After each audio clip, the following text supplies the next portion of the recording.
బాబాయ్ నువ్వు పొడి బాబాయ్, వాళ్ళు వచ్చి మళ్ళా కొడతారేమో రే.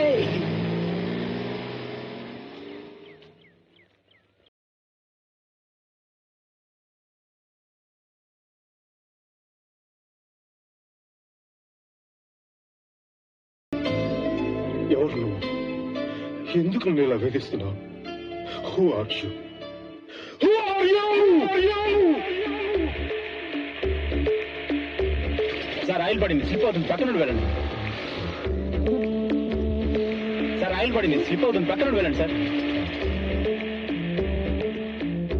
Autograph please. నేనేం పెద్ద వీఐపీని కాదే, నా దగ్గర ఎందుకు ఆటోగ్రాఫ్ అడుగుతున్నారు? నువ్వు పడ్డట్టు ఇంకెవరూ పడకూడదు అనుకున్నావు కదా. You're a good Indian guy, so that I want. Oh చెయ్యంత డర్టీగా. It's okay. Thank you. ఏంట్రా మీరు కూడా లేట్ గా వస్తే అలాగా? Hi, Akash.